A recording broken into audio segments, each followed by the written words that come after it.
cruiserweight champion of the world, and Frank Mir, the former UFC Heavyweight Champion of the world. But before we do that, we want to tell you a little bit about the venue that we're going to be at for April 17th.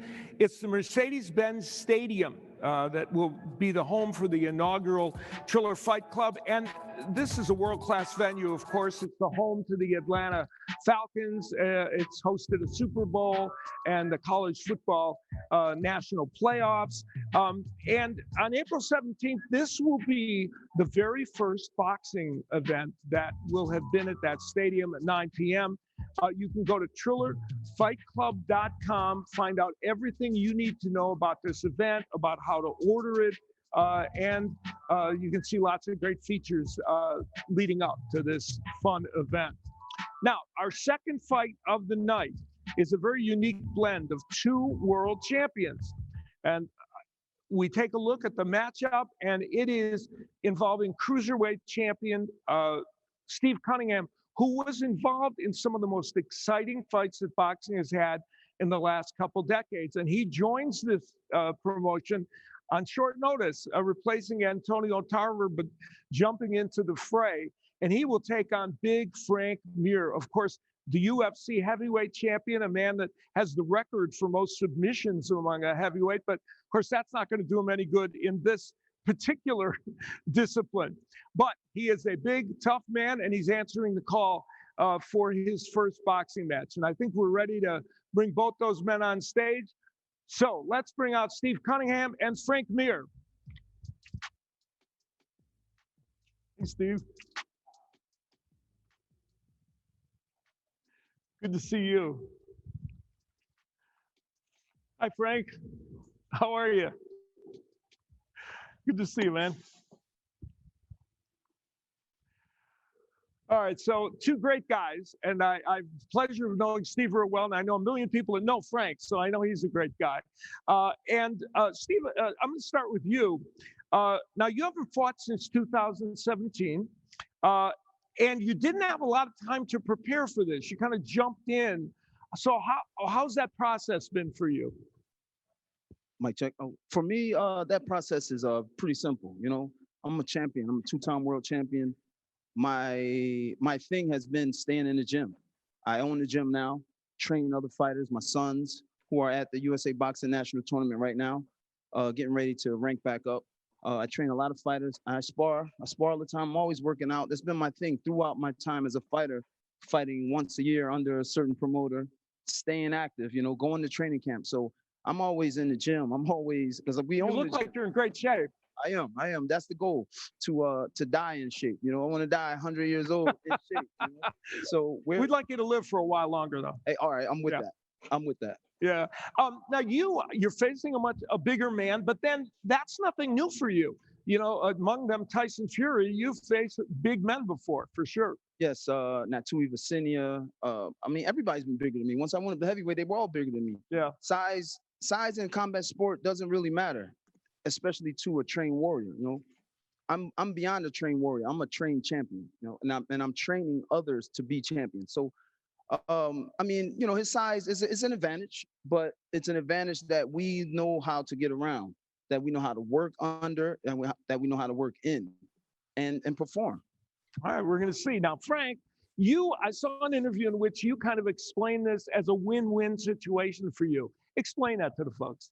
Well, I mean, I'm making my debut in the boxing discipline, and I'm facing somebody who is a former champion.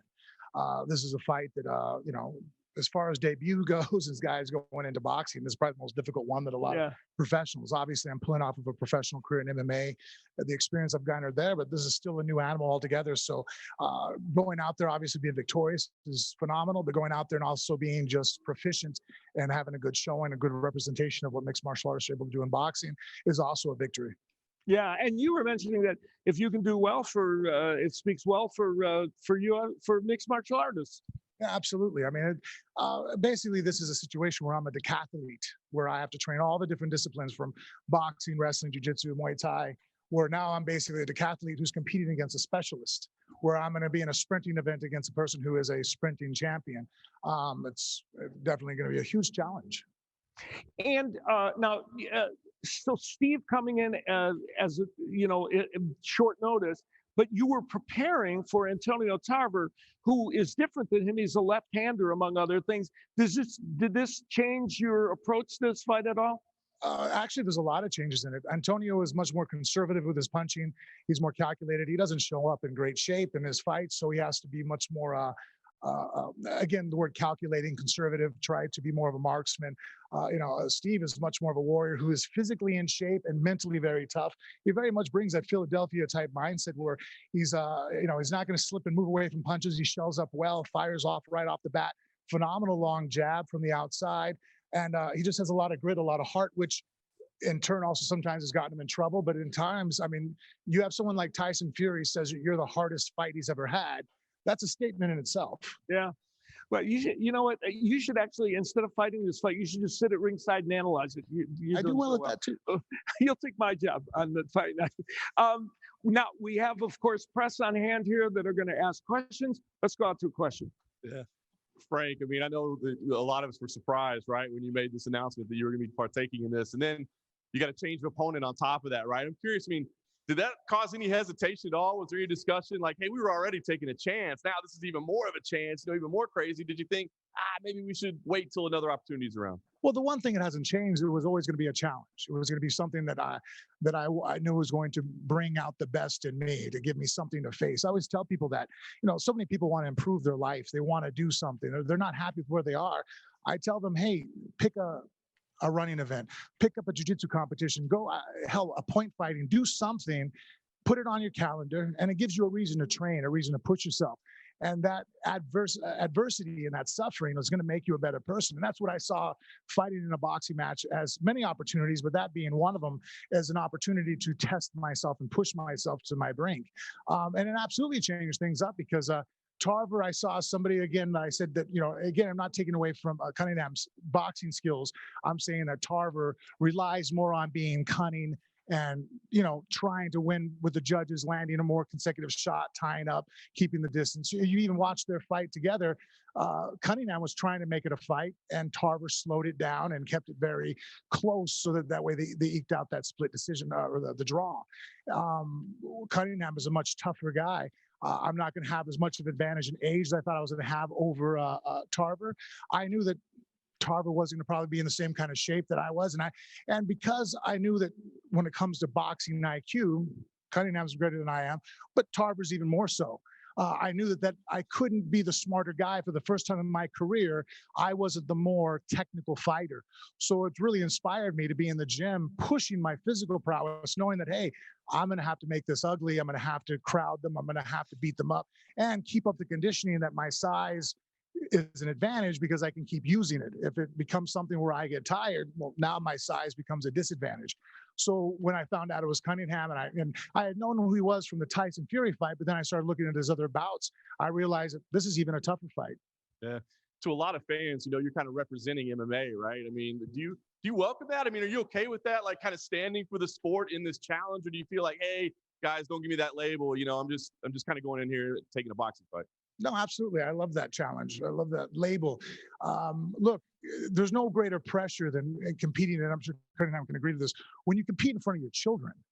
My daughter's in my corner. My sons are there ringside watching. They watch me every morning when I get up before they do to go train, and when I come home late at night and go to bed, and they're already laying there, So I live to try to be an example to them, I'm constantly trying to be an example to my wife so that when she sits there and, there's nobody that knows you better than your wife, right? Sit there and go, okay, did you eat the right way today? Did you train hard enough? Did you take time off when you need to? Because that was a smart thing to do. So I'm constantly always putting pressure upon myself because that always helps me be better. Any time in my life, and look, for my late 30s, I very much did that. Due to injuries and being beat up and hurt, my body was falling apart. I started giving myself just, does it really matter? Who cares? I've done this, I've accomplished that. I took away that pressure and I became a fat, middle-aged dad bod that was a very disgusting representation of a martial arts champion. Going down, doing stem cell with bioaccelerator and doing everything I've done was from American Shaman, trying to fix my body up to be able to be in the gym and training. Now, I'm happy to just be a good example of what a warrior should be. Nice. What do you think your weigh on fight night? 265, 270. I'm about 275 right now. Fair enough. Thanks. I want to ask Steve as well. I mean, when you first heard this match that was announced, obviously you weren't a part of it. It was the Antonio fight. What did you think when you first heard this? You know, Frank Mir, UFC champion, coming over, Antonio coming back. What did you think of it? In all actuality, I was happy. I was happy for Antonio Tarver because, you know, I knew he didn't fight since our last fight in 2017. I'm like, wow, he gets, and it's an opportunity, you know, it's Triller, Jake Paul, all of this stuff has opened up doors for fighters to make money, to showcase their skills, to present themselves to the fans. So I was actually ecstatic for Tarver and ecstatic to see it. You know, I'm like, hey, that's a good matchup. I like to see that. You know, so then I get the call and it's like, yo, all right, you know, I just step in. I'm always ready. What do you think Franco brings to the table? Like, obviously, you know, he's fought at the highest level of the sport in mixed martial arts. I mean, a UFC champion, Hall of Fame type career, but this is a different sport, right? I mean, so is he completely out of his element, do you think, in coming to the sport? Or do you feel like, you know, the fact that he's competed at such a high level in mixed martial arts, he'll be successful in this? Yeah, that in itself, him competing at a high level in the UFC as a champion, and that in itself makes him prepared for our fight for April 17th. That's the warrior in him. He's a warrior, period. That's just the line right there, warrior. So once you pass that line, then you have champion. He's a warrior and a champion. So for anybody who thinks this is easy or, oh, Cunningham's going to breeze through him, nah, you shouldn't. I don't think like that. You know, in the words of my late trainer, Brother Nazim, you take everybody serious. That's Tyson Fury right there. You know, I'm about to fight Tyson Fury again. You know, that's the mindset. That's the mindset I'm going through in every fight. So you buckle down like that, and you go to the gym, you train hard, and you push. Even short notice, it's just a few notches, you know, adjustments here, adjustments there, and we're ready. All right. So last question for me, we talked about the size difference. What do you think you'll weigh on fight night? 210 is the goal. You know, 210. I'm almost there. We'll make it and just go to work. You know. All right, thank you very much. Now we're going to get some remote questions from around the globe. So let's go to them. Our first question is from Cage Side Press, Josh Evanoff. Yeah, I got a quick question for Frank. Frank, obviously you've been fighting in MMA for 20 plus years. You've been a former world champion. You've been pretty much everywhere the MMA world has been. You've been fighting Bellator, UFC. How has it been making that transition just in terms of preparation to fighting, now making your pro boxing debut and against a guy in Steve Cunningham on short notice? The best part was that actually, because I was preparing for a bare knuckle fight, that gave me a lot of sparring in that realm, which helped me segue into this. On the outside, things are extremely similar between boxing and MMA, a little bit different of stance and whatnot because of angle. We don't have to protect our lead leg as much. But the clinch is a little bit different. And honestly, that's been the hardest part for me. There's a lot of things that I keep on accidentally doing, and I've almost eliminated it completely. But you know, holding the back of someone's head and driving an uppercut is very legal in MMA, and it was legal in bare knuckle. And now I get my dad at the side of the ring is screaming at me, "Stop punching with the clinch!" You know, so I'm working on it. So there are some aspects of it that are just instinct in me. When I put wrestling shoes on or boxing shoes, I tend not to kick or knee. That's easy because I've sparred so many rounds boxing in preparation for MMA. I've never made that mistake, but again, the clinch is probably the hardest part because there's so many similarities between bare knuckle boxing and MMA, and that's what I was training for. That now the pure boxing rules and the clinch, it changes things. All right. What else we got? Next is the Full Reptile YouTube, James Mystery. Hey Frank, great to see you up here, mate. Can you just talk to me a little bit about when the thought of boxing competitively became a serious idea to you? Well, it probably came back in the day when I first started training boxing very solely to try to help me out with MMA when I was sparring with Bermain, you know, and Marco Huck and whatnot, guys coming in and working. And I was like, wow, this is exciting. I like it, you know, in its own chess match in itself. And the type of brain I have, I just really enjoyed it. I really love wrestling. My daughter and my kids are very good at it. My daughter's going up to nationals. In fact, this weekend right now, she's on a plane, multiple time state champion. So I'm an avid fan of wrestling, but there are times when wrestling to me gets a little boring. I think boxing is much more of a thinking man as far as speed and ingenuity. And there's just more to it as far as, because of the pain factor, as far as testing a man's soul. Wrestling hurts your lungs, but you know, there's just no sensation as getting hit by another man in front of you and knowing he's going to continue to do so. And you have to do something about it. And there's no one that's going to come to help you. All right. Let's get our last remote question. From Bad Left Hook, Michael Woods.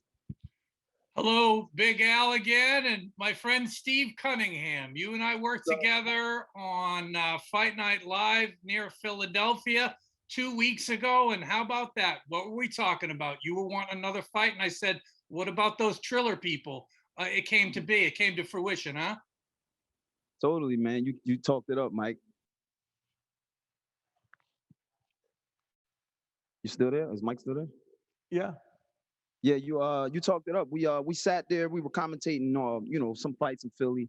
Got guys coming up from the amateurs, actually from the tournament that my sons are at right now, guys turn pro. And I got the opportunity to commentate again. That I'm trying to keep my wheels spinning on that. And to do it with Mike is a pleasure, because it's like, yin and yang going on. Me and Mike, we have different views on certain things, even in the sport. But we come together to make the show great. But he was just saying, man, what about Triller? And me and my wife, who is my manager, my gorgeous wife, she's around somewhere. We were like, hey, we want to contact them. We want to get in touch, because a lot of people been saying I've been retired. And I'm like, I haven't retired. I still want to fight a few times, before I retire and pass the torch to USS Junior, and my son Cruz. So, but we get the call, and it's amazing. All right. I should identify that gentleman that asked the question Ed did before, Colonel Bob Sheridan, a Hall of Famer in the sport of boxing. I want to thank both of you gentlemen for gracing this stage and for showing such great class. And we look forward to seeing you guys on April 17th. Thank you. All right. Same here. Salute. Steve Cunningham, USS Cunningham. There you go. And Frank Mir. Frank, good to see you. All right, Steve, take care.